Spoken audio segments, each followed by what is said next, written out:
Et je passe la parole à Arthur qui va nous faire un résumé historique. Merci beaucoup Sophie, donc c'est à moi qu'il revient d'ouvrir les festivités sur un sujet funky comme tu le disais. Je voudrais juste prendre 30 secondes quand même pour remercier la Chambre syndicale d'abord pour son invitation et pour l'organisation de cette journée, de cette demi-journée en tout cas. Pourquoi c'est important? Parce que Juliette le rappelait tout à l'heure, c'est un dispositif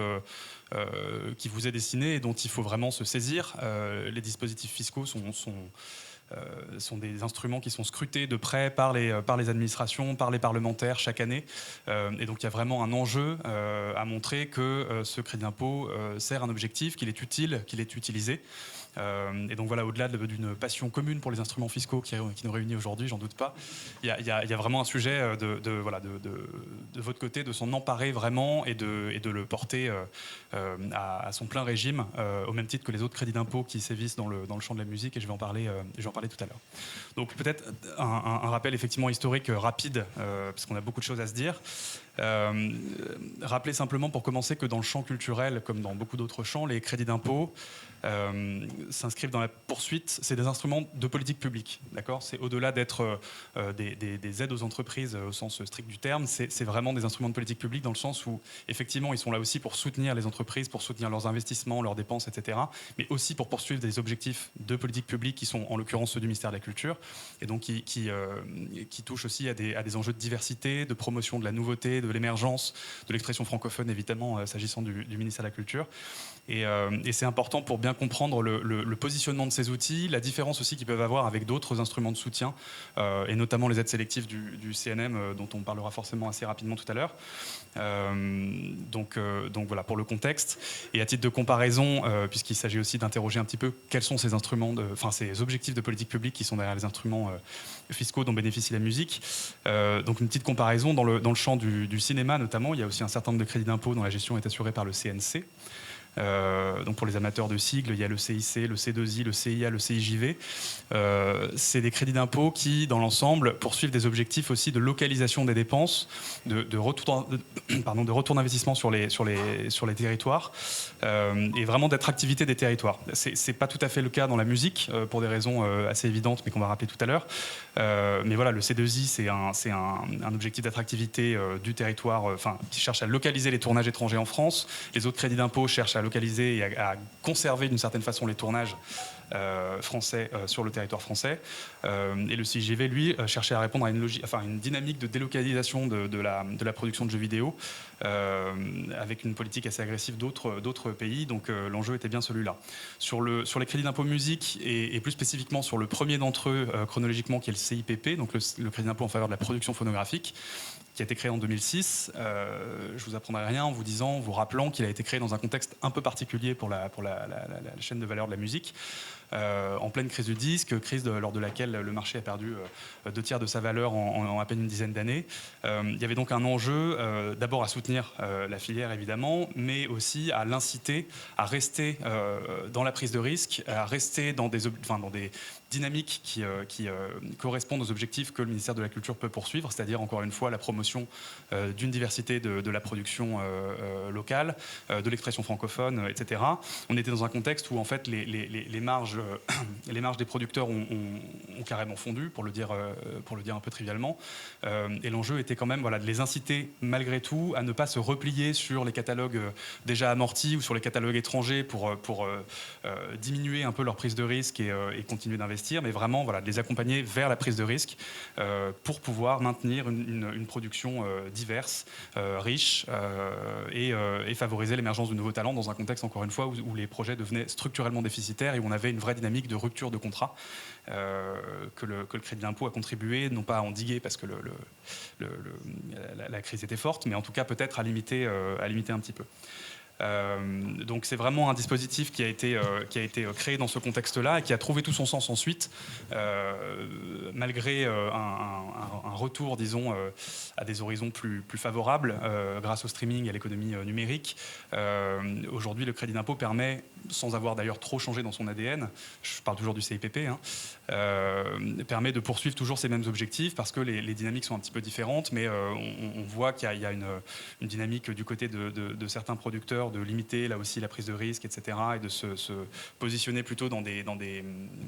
missions d'accompagnement, de prestation de services, etc. Donc là aussi, on cherche encore une fois à inciter la prise de risque dans la production. Donc deux objectifs, encore une fois, vraiment l'incitation à diriger les investissements vers la prise de risque, je l'ai dit, et quand même, puisque c'est une aide économique, favoriser la capitalisation des entreprises et leur permettre vraiment de rentrer dans un cycle d'investissement et de se lancer dans les productions suivantes sans pour autant avoir encore rentabilisé complètement ou dans la mesure du possible les projets précédents. Voilà, il y a vraiment une dynamique de toujours devoir se projeter dans l'investissement et dans la production suivante, et le crédit d'impôt y contribue. En 2016, il y a un deuxième crédit d'impôt qui a rejoint ce premier dispositif, qui est le CISV, donc le crédit d'impôt spectacle vivant, qui poursuit des objectifs assez comparables dans un métier qui, lui, est relativement différent, mais qui contribue aussi à soutenir les entreprises du spectacle vivant qui programment des artistes émergents, à renforcer la capacité d'investissement des entreprises dans les nouvelles productions et à contribuer à irriguer le territoire aussi, à vraiment assurer une circulation des spectacles et des artistes. Donc 2006-2016, effectivement, il y avait la troisième jambe, si je puis dire, de cet arsenal qui manquait du côté de l'édition musicale, dans un contexte, par ailleurs, on l'a pu le remarquer, où le métier d'éditeur changeait lui aussi profondément et se restructurait un petit peu et avait tendance parfois à se substituer à d'autres métiers ou d'autres catégories d'entourage professionnel, on va dire, autour des projets artistiques, bien en amont en tout cas, au moment de la création et au moment de l'émergence. Et c'est ce qui a conduit effectivement les éditeurs à faire valoir, entre guillemets, leur revendication de voir, d'être eux aussi éligibles à un dispositif comparable à celui du disque et du spectacle vivant, pour pouvoir bénéficier de ces soutiens et pour pouvoir orienter là aussi les investissements sur les mêmes objectifs que ceux du CIPP et du CISV. J'ai pas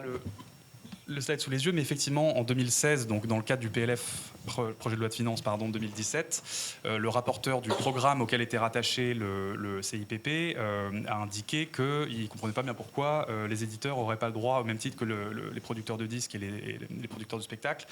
à un crédit d'impôt, et donc que la moindre des choses, d'une certaine façon, c'était peut-être d'étendre, étant donné les similarités qu'on pouvait trouver entre les différents métiers, le crédit d'impôt phono à l'édition musicale, dans un contexte par ailleurs où la création de crédit d'impôt est quand même une mesure relativement rare et un combat assez périlleux. Voilà. Mais effectivement, et Sophie l'a rappelé tout à l'heure, et Juliette aussi en introduction, les données manquaient et il a été assez difficile de convaincre du besoin et du bien fondé de créer un dispositif de cet ordre.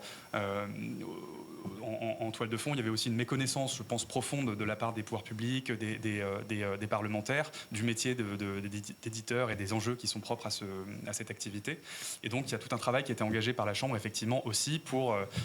faire connaître ce métier, le documenter, chiffrer un peu aussi les différents enjeux liés à cette activité et qui ont été des travaux précieux et, pour ne pas dire indispensables, à la suite de ce dispositif. Donc c'est effectivement en 2019 qu'une étude a été commandée par la CSDEM et a permis de vraiment démontrer qu'un dispositif comparable à celui du disque, notamment, permettrait de poursuivre des objectifs assez comparables et de porter des résultats assez comparables et assez convergents, à la fois pour aider les entreprises et aussi pour poursuivre ces objectifs de politique publique dont je parlais tout à l'heure. Je reviens rapidement là-dessus, mais je viens de le dire, le diagnostic qui a été fait par les pouvoirs publics et avec l'appui de la Chambre syndicale, c'était aussi de considérer que les éditeurs devenaient de plus en plus essentiels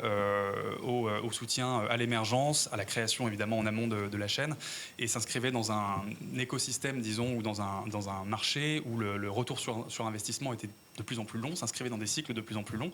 Le numérique n'a pas aidé. Je crois avoir retenu les chiffres, mais je crois qu'en 2021, qui est la date du dernier baromètre, on estimait à 13% les revenus digitaux des éditeurs et à 69% les revenus digitaux des producteurs. Donc on voit bien, alors, les métiers ne sont pas tout à fait les mêmes, les splits non plus sur les revenus du streaming notamment, mais on voit bien qu'il y a un sujet et que le retour sur investissement pour les éditeurs est forcément plus compliqué dans un univers où le numérique a pris une telle place. On peut passer. Merci beaucoup. Donc là aussi, je n'irai pas dans le détail parce que je ne veux pas prendre trop de temps, on a beaucoup de choses à se dire, mais je vous mets encore des éléments de diagnostic qui nous montraient bien qu'il y avait un sujet pour les éditeurs à pouvoir se projeter dans des investissements à risque, en particulier pour les nouveaux talents et pour les créations émergentes. Et qu'il était essentiel qu'un dispositif en fait, qui répondait finalement aux objectifs assez comparables à ceux du CIPP lors de sa création, qu'un tel dispositif puisse aussi voir le jour. Donc peut-être rapide rappel historique et je m'en arrêterai là. Donc en 2016,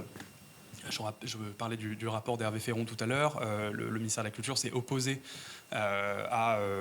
la création d'un tel dispositif.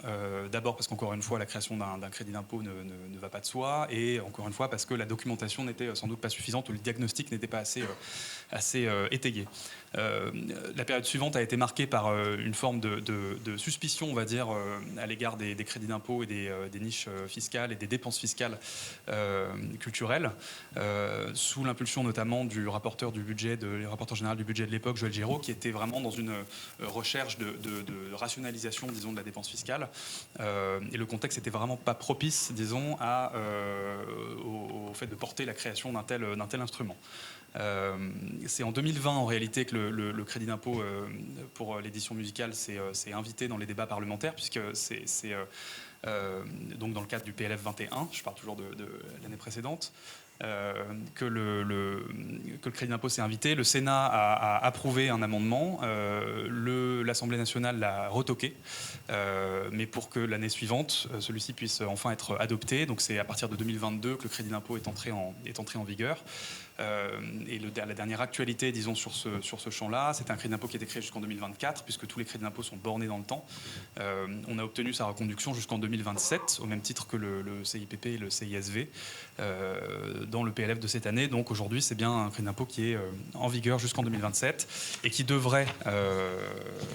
très logiquement, si on s'appuie sur les chiffres qui nous avaient été fournis justement par la Chambre syndicale au moment de la création du dispositif, en régime plein, coûter justement entre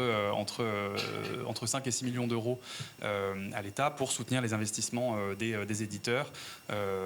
dans les projets de nouveaux talents et d'expression francophone en particulier. On va revenir aux critères tout à l'heure. Mais voilà, on en est loin aujourd'hui puisque l'année dernière, on était autour d'1 million d'euros de dépenses fiscales, me semble-t-il. Donc quand je rappelais au début de ma présentation que l'enjeu était vraiment que vous puissiez vous saisir de ce dispositif, c'est bien cette cible qu'on a en tête et l'objectif est bien de vous permettre de vous en saisir à fond. Merci Arthur. Oui, juste revenir sur le fait que dans tous nos échanges, on ne savait pas si on allait partir sur un crédit d'impôt à proprement édition musicale ou effectivement, parce que tu l'as mis en avant, pas mal de similitudes avec l'activité des producteurs phonographiques, partir sur une extension du crédit d'impôt phonographique. Donc on avait pendant un temps le choix entre donc un CIEM, la création d'un CIEM, ou une extension du CIPP pour créer un CIPEM. Et au gré de nos échanges, on s'est rendu compte que l'extension, même si elle était plus simple d'un point de vue création de niche fiscale, elle ne s'entendait pas sur le fond, d'où le fait que nous sommes partis sur l'écriture, la rédaction d'un dispositif spécifique aux éditeurs de musique. Et je ne vais pas rentrer plus dans les détails que ça de l'écriture, même si encore une fois 5 minutes de résumé et je ne sais pas combien d'heures de débat, de brainstorming sur l'échange, la rédaction du crédit d'impôt, la création du rapport de force à l'Assemblée avec effectivement les partis qui ne voulaient pas en entendre parler et puis ceux qui acceptaient de pousser la mesure, bon bref, en créant des rebondissements. Tout ça pour dire qu'effectivement, on a réussi à faire adopter la disposition dans ce que tu as dit, le PLF 2021. Et maintenant, on va écouter Véronique, la responsable du traitement des dossiers, du traitement du sujet au CNM, nous expliquer en quoi le crédit d'impôt éditeur vient compléter les deux autres dispositifs, parce qu'effectivement, on est là pour parler du CIEM, on est là pour parler des éditeurs de musique, mais on est là pour faire un point global sur les crédits d'impôt et montrer qu'il y a une interdépendance entre les trois, d'où le fait que Véronique va vous parler aussi du CIPP et du CISV, comme Arthur a rappelé leur adoption. Je me tais.